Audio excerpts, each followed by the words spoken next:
अस्सलाम वालेकुम dear students, this is मोसरजा मुस्तफ़ी MDCAT biology past papers में खुश आमदीद। डियर स्टूडेंट्स, हम इस सीरीज़ में देख रहे हैं कि चैप्टर वाइज कौन कौन से एमसीक्यूज़ पास पेपर्स में आते रहे हैं और आज का हमारा चैप्टर है बायोलॉजिकल मोलेक्यूल्स। तो इसमें से देखते हैं कि कौन कौन से एमसीक्यूज़ पास पेपर्स में आते रहे हैं। पहला एमसीक्यू KMDC 2014 के पेपर में से लिया गया है। The statement is the simplest monosaccharide containing keto group is alpha glyceraldehyde, beta dihydroxy acetone, Charlie glucose and delta ribose.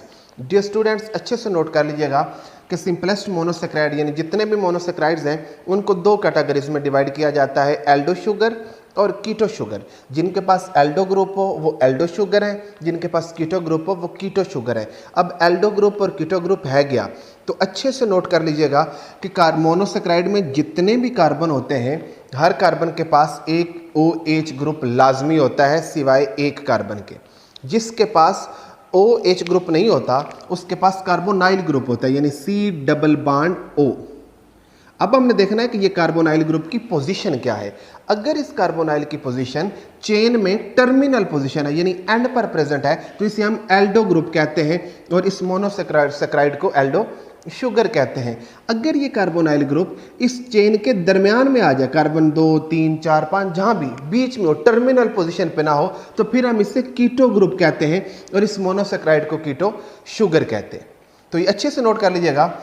Glyceraldehyde, ये ग्लिसरल्डिहाइड है, इसके पास भी एल्डो ग्रुप है। ग्लूकोज एक हेक्सोज है, उसके पास भी एल्डो ग्रुप होता है। राइबोज एक पेंटोज है, उसके पास भी एल्डो ग्रुप होता है सिवाय dihydroxy acetone. Dear students, this is dihydroxy acetone और इसका कार्बोनाइल ग्रुप सेंटर में है यानी this is a keto group. So dihydroxy acetone is a simplest monosaccharide that contains keto group. तो राइट ऑप्शन इज बीटा। ये MCQ लिया गया है एमडी कैट 2016 के पेपर में से। The statement is फास्फोडाइएस्टर bond is alpha POC POC, COP COPOC and delta CCOP। इन चारों में से हमने देखना है कि फास्फोडाइएस्टर बॉन्ड कौन सा होता है। डियर स्टूडेंट्स, याद रख लो, जब दो न्यूक्लियोटाइड्स आपस में जुड़ती हैं तो उनके दरमियान जो बॉन्ड बनता है that is known as phosphodiester bond. तो हम देखते हैं कि वो बॉन्ड किस तरह बनता है। याद रखिएगा डियर स्टूडेंट्स कि एक न्यूक्लियोटाइड के कार्बन नंबर 3 पर मौजूद OH दूसरे न्यूक्लियोटाइड के कार्बन नंबर 5 पर फास्फेट ग्रुप के साथ रिएक्ट करके एक फास्फोडाइएस्टर बॉन्ड बनता है और यहाँ से एक वाटर मॉलिक्यूल निकलता है यानी यहाँ से एक वाटर मॉलिक्यूल निकलेगा और ये एक डायरेक्ट बॉन्ड बन जाएगा जिसको हम फास्फोडाइएस्टर बॉन्ड कहते हैं। अगर आप देखें कि ये फास्फोडाइएस्टर जो बॉन्ड बना इसकी तरतीब क्या है, ये carbon number 3 OP then OC, तो इसकी तरतीब क्या बनी COPOC यानी COPOC। तो ये याद रख लें। इस तरह वो डिफरेंट एमसीक्यूज देते रहते हैं।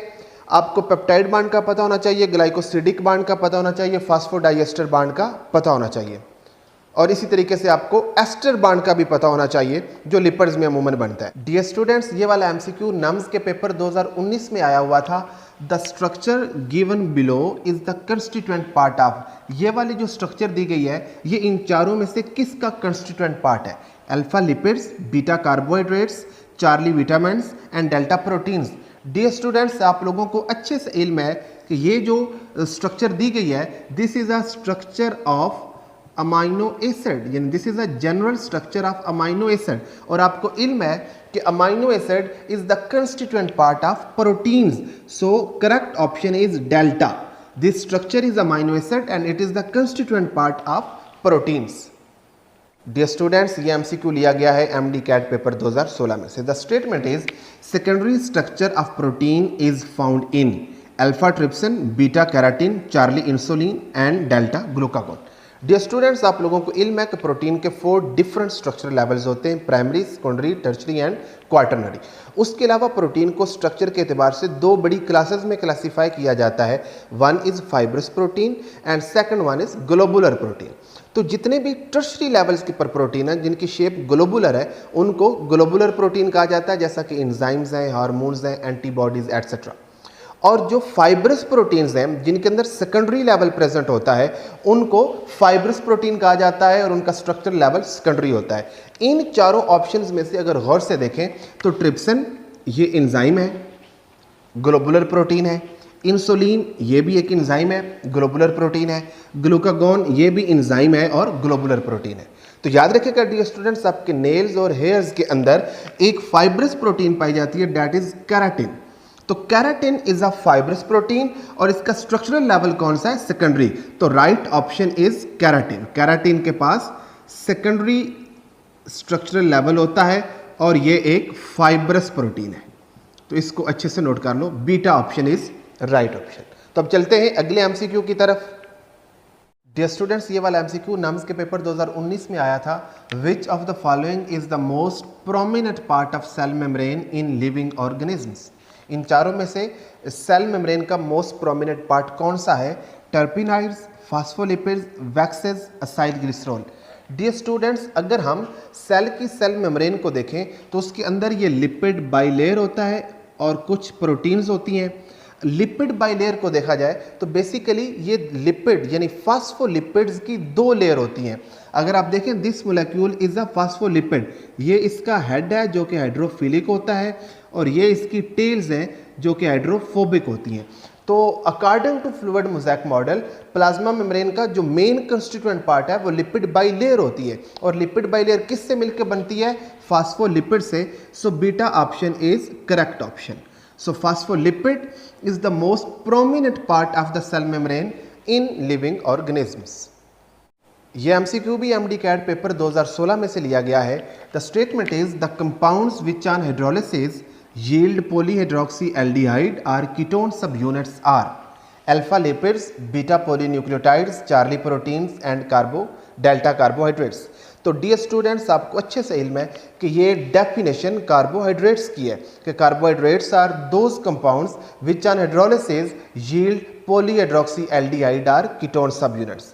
यानी carbohydrates are polyhydroxyaldehyde or ketones are on hydrolysis yield polyhydroxyaldehyde or ketone sub units. तो डियर स्टूडेंट्स, ये एमसीक्यू लिया गया है MD-CAT पेपर 2017 में से। The statement is the number of amino acids that have been found to occur in cells and tissues are। तो dear students, ये अच्छे से नोट कर लें कि हमारे सेल्स और टिश्यूज़ के अंदर total number of amino acids 170 है। तो राइट ऑप्शन इज अल्फा। हमारे सेल्स और टिश्यूज़ के अंदर total number of amino acids कितनी तरह के होते हैं? 170 टाइप्स के होते हैं, मगर उनमें से जो प्रोटीन बनाने में इस्तेमाल होते हैं दोज आर 25। और उन 25 में से भी जो ज़्यादातर प्रोटीन्स बनाने में इस्तेमाल होते हैं वो हैं 20। 2017 में ही एक एमसीक्यू आया था कि most of the proteins are formed of how many types of amino acids.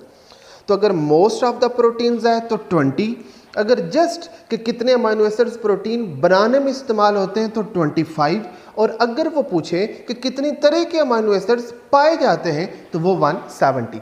तो ये तीनों तरह से आपने नोट कर लेना है कि टोटल 170, प्रोटीन बनाने में इस्तेमाल 25 और ज़्यादातर प्रोटीन बनाने में इस्तेमाल 20 होते हैं। ये वाला एमसीक्यू भी 2017 के MD-CAT के पेपर में आया हुआ था। The statement is if in lipids there is a higher proportion of unsaturated fatty acids then it will be alpha oils, beta phenols, charlie waxes and delta fats। Dear students, आप लोगों को अच्छे से इल्म है कि वो लिपिड्स जिनके पास अनसैचुरेटेड फैटी एसिड्स का हायर प्रोपोर्शन होता है वो रूम टेम्परेचर पर लिक्विड होते हैं और उन्हें ऑयल्स कहा जाता है। Alpha is right option. तो ये आसान से एमसीक्यू है, नोट कर लो कि वो लिपिड्स जिनके पास अनसैचुरेटेड फैटी एसिड्स हों वो रूम टेम्परेचर पे लिक्विड और ऑयल कहलाते हैं, और जिनके पास सैचुरेटेड फैटी एसिड्स हों वो रूम टेम्परेचर पर सॉलिड होते हैं और उन्हें फैट्स कहा जाता है। ये ऑयल्स और फैट्स में फ़र्क नोट कर लें। डियर स्टूडेंट्स, ये वाला एमसीक्यू 2017 के MD-CAT के पेपर में आया हुआ है। The statement is the backbone of amino acid comprises of CCN, NH2 group, carboxylic group and H group. Dear students, अगर अमाइनो एसिड की जनरल स्ट्रक्चर देखें तो ये इसका सेंट्रल कार्बन है और इसके एक साइड पर ये अमाइनो ग्रुप है और एक साइड पर ये कार्बोक्सिलिक ग्रुप है। This is a side chain and this is hydrogen group. तो अगर आप गौर से देखो, जब अमाइनो एसिड आपस में पेप्टाइड बॉन्ड से जुड़ते हैं तो उनके दरमियान जो लिंकेज बनती है, ये कार्बोक्सिल ग्रुप दूसरे अमाइनो एसिड के अमाइनो ग्रुप से जुड़ता है। तो इसकी जो बैकबोन है वो कार्बन कार्बन नाइट्रोजन है, यानी आर ग्रुप और एच ग्रुप इस बैकबोन में नहीं आते। जो पेप्टाइड बॉन्ड बन रहा है, जो एक लीनियर स्ट्रक्चर बन रहा है, पॉलीपेप्टाइड चेन बन रही है, उसकी जो बैकबोन है वो ये वाली है, carbon carbon nitrogen, then carbon carbon nitrogen. तो इसी तरीके से एक पॉलीपेप्टाइड चेन में ये चलता है। तो right option is carbon carbon nitrogen, alpha is right option. सिर्फ अमाइनो ग्रुप भी नहीं है, सिर्फ कार्बोक्सिल ग्रुप भी नहीं है, और हाइड्रोजन ग्रुप भी नहीं है।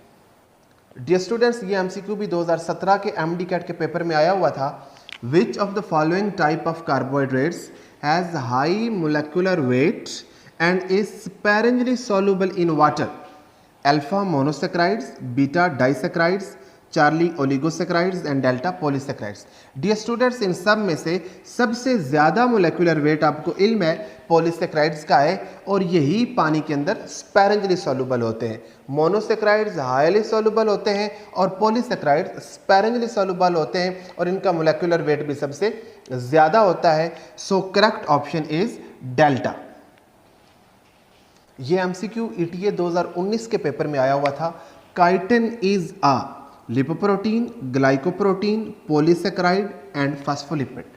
डियर स्टूडेंट्स, अच्छे से याद रख लो कि लिपोप्रोटीन एक कॉन्जुगेटेड मॉलिक्यूल है लिपिड और प्रोटीन का, ग्लाइकोप्रोटीन भी कॉन्जुगेटेड मॉलिक्यूल है कार्बोहाइड्रेट्स और प्रोटीन का, फास्फोलिपिड डेरिवेटिव है फास्फेटिडिक एसिड का।